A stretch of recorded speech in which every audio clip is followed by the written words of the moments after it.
Tim Jupp from Delirious. It's great to have you with us today. Delirious, possibly the biggest band in the world ever. You believe that? In my humble opinion, maybe not so much combined weight, but global popularity within sort of the Christian church. Yeah. What I want to know is, how did a little band from a school hall in Littlehampton become so globally massive? As if it was a simple... I don't know, because if there was an answer to that, probably a lot of other people would have done it. If there was a method to it. That's probably true. You know, I think there'd be a lot of other Deliriouses out there, wouldn't there? How can you kind of... I don't know how to explain that. I mean, it's just God's hand on it all, I guess. I think many different elements, the relationship of us 5 guys in the band. There's a family connection, we're all in the same church. God was doing something in the UK at the time when we started, and there was a bit of a wave going on in terms of worship, and somehow we got caught up in the middle of that and we're riding on this wave. The songs, which have a lot of the time gone before us and have been a real key part in where the bands then followed.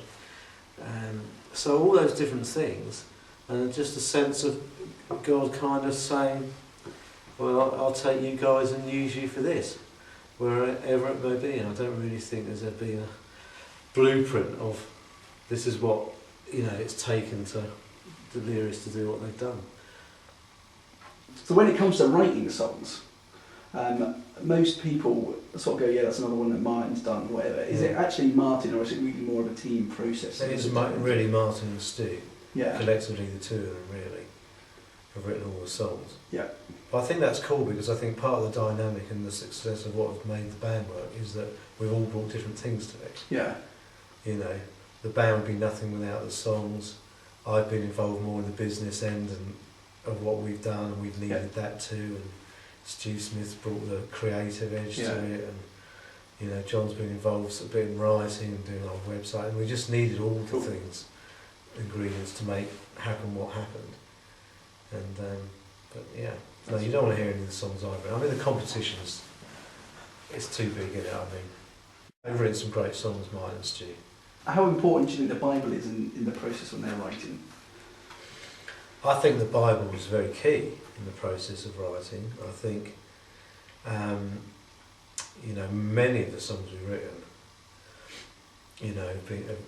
we've just, been straight out of the Bible. Yeah. Songs like Investigate, Yep. And songs like God, You're My God.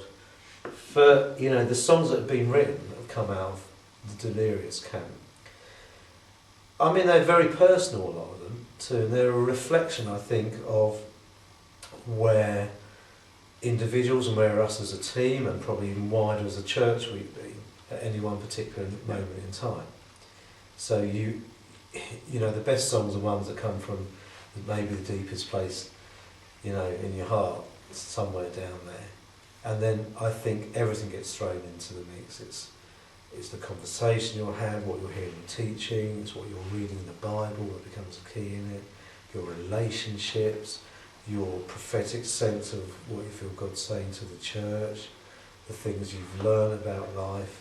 And I think that's maybe been part of what people have loved about the songs that have come out from Delirious. They've been very real songs where people can sing these songs from their heart and identify them and think, when you have a song like Obsession, and you have a lyric that says, my heart burns for you, for a lot of people,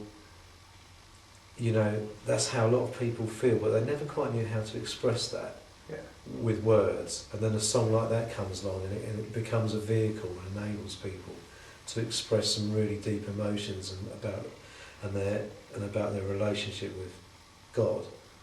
And I think that's where people have, but the Bible has been very much a part of that. So a little quiz for you. Yeah. How many languages are there in the world? I'm guessing 6,000 around about. Yeah, that's probably the closest guess we've ever had. Is it really? 6,712 is the latest sort of survey. They keep finding more. They find more still. Yeah, sometimes amazing. out back of Brazil or Papua New Guinea and stuff, where people haven't had contact with the outside world. They just they're speaking their own thing. And now nearly 2,500 of those don't have a single word of scripture that people can understand yet. Wow. I'm just wondering, you guys have travelled the world in what you've done. I know Martin reads a lot of scripture when he's on stage. Yeah.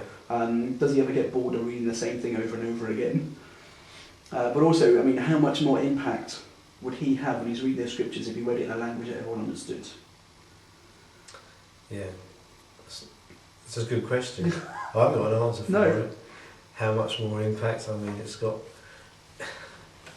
got to be more impact, isn't it? If you're connecting with people's mother tongue, it always has to be. What do you reckon is probably your favourite song out of the whole Delirious back catalogue? Oh no, that's like the worst question to ask when there's over 100 songs in the catalogue. How on earth am I supposed to come up with an answer for that? There's favourite songs at different times, and like right now, there's a song we're doing off our latest record, the Kingdom of Comfort record, and it's called My Soul Sings. Yeah. And we're playing that every night at a time where, sadly in a way, things are wrapping up for the band after many years. And so for me, that's my favourite song right now, because I think that sort of summarises what we've been about. My Soul Sings, It's kind of, when there aren't words left to say and talk about how you're feeling, for us it's just been, let's get out there and play. Yeah. Oh, I don't want to talk too much about it, but everybody knows that the band is looking at winding down and breaking up. Yeah. Just wondering sort of what you're up to next. If you tell us a bit about that. Well, myself or everyone? Well, you're sat here. Yeah. They didn't want to come and talk to No, me. they didn't. The others, I'm sorry. No, just you. In some ways, it's a sad time. We've been going for many years, and the end of 2009, everything will kind of finish properly, if you like. But we've just got a few things left next year, and so us guys are already kind of exploring and going through a process of transition and what happens next. One thing that's very exciting for me personally is that it's a long story, but I've ended up being right in the middle of running a large event in the south of England that's going to happen next year on the 24th of May. It's called the Big Church Day Out, and the vision behind this event is to really gather the church from a great wide area and come just and be together for the day and just celebrate that we're all part of something much bigger than our own thing. It's amazing for us in the band. We've travelled the world for many years, and you just realise you're just a very small part of the jigsaw puzzle of the whole thing that God's doing. And sometimes it's great all to come together and just appreciate that you're not you're on your own in this, and secondly there's a whole depth and breadth of what God's doing, an expression of church everywhere. So I'm involved in that, and I'm really excited about that. Is it true that Delirious are playing? It is true. Yeah, Delirious will be there, and it'll be one of the last things that we'll probably ever do in the UK. So everyone needs to get there. So that's a good reason for going. It's thebigchurchdayout.com. Fantastic. Well, Tim, thank you very much for being with us. Thanks, Tim. If nothing else, I will see you there on the 24th of May. Brilliant. Well, thanks so much. Thank you.